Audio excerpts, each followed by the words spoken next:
Hi friends, welcome to views சமையல். எல்லாம் எப்படி இருக்கீங்க? நான் உங்கள் நவி. இன்றைக்கி நம்ம என்ன செய்ய போகிறோம்னா, சூப்பரான ஒரு வெண்பொங்கல் செய்ய போகிறோம். இந்த வெண்பொங்கல் வந்து நீங்கள் ரெகுலராக சாப்பிட்ற மாதிரி கொல கொலன்னு இருக்காது. இது வந்து ட்ரையாக இருக்கும். அதே மாதிரி டேஸ்ட்டு பயங்கரமாக இருக்கும்.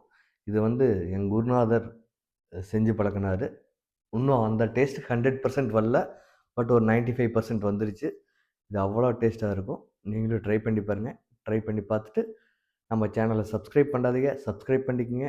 வீடியோ பிடிச்சிருந்துச்சுன்னா லைக் பண்ணுங்கள், கமெண்ட் பண்ணுங்கள், உங்கள் ஃப்ரெண்ட்ஸுக்கும் ஃபேமிலிக்கும் ஷேர் பண்ணுங்கள். வாங்க வீடியோக்குள்ளே போகலாம். ஹாய் ஃப்ரெண்ட்ஸ், வாங்க எப்படின்னு பார்த்துடலாம். இதுக்கு ஃபஸ்ட்டு ஒரு கப்பு பச்சரிசியை ஒரு அரை மணி நேரத்துக்கு முன்னாடி ஊற வச்சு வச்சுக்கோங்க. இது கூட அரை கப்பு பாசிப்பயிறு இதையும் சேர்த்து வச்சுக்கோங்க. இது கூட ஒரு டீஸ்பூன் மிளகு, அரை டீஸ்பூன் சீரகம், தேவையான அளவு உப்பு இதை சேர்த்திக்கங்க. தண்ணி வந்து ஒரு கப் அளவுக்கு 2 1/4 டம்ளர் ஊற்றிக்கணும். இதை நல்லா மிக்ஸ் பண்ணிவிட்டு குக்கர் மூடி போட்டு ஒரு 3 விசில் விட்டுக்குங்க. 3 டு 4 விசில் விட்டுக்குங்க. அதுக்கு மேலே விட வேண்டாம். தண்ணி அதுக்கு மேலே விட்டிங்கன்னா உங்களுக்கு கொஞ்சம் கொல கொலன்னு இருக்கும்.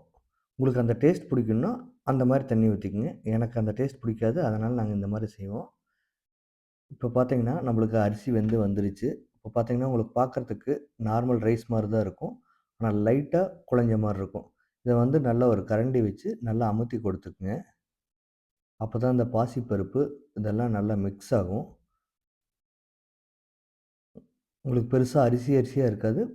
பொங்கல் மாரி இருக்கும். பட் ரொம்ப கொல கொலன்னு இருக்காது. இதுதான் இதோட ஸ்பெஷலே. செம்மையா இருக்கும் டேஸ்ட்டு. ஏன்னா எனக்கு ஃபஸ்ட்டு பொங்கல் பிடிக்காது. அவர் செஞ்சு தந்த பின்னாடி தான் பொங்கல் சாப்பிடவே ஆரம்பிச்சேன். இப்போ ஒரு பேன் வச்சு தாராளமா நெய் ஊத்திக்கங்க. 2 டேபிள் ஸ்பூன் ஊத்திட்டு, கொஞ்சமா மிளகு அத போட்டு நல்லா வறுந்த பின்னாடி, ஒரு 150 டூ 200 கிராம் முந்திரி. நீங்க கம்மியா கூட போட்டுக்கலாம்.